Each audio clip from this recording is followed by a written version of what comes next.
Testing of HGN12 air circuit breaker.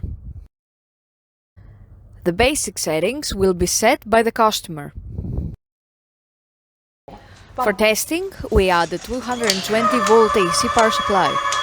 At first, we trip the air circuit breaker manually. Then, we trip the breaker with the help of the UVT.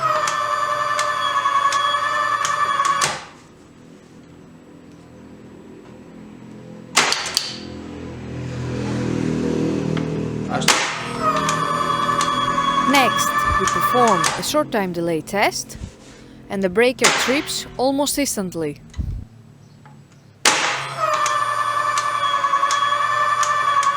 Lastly, we perform a long time delay test, and after about 15 seconds, the ACB trips.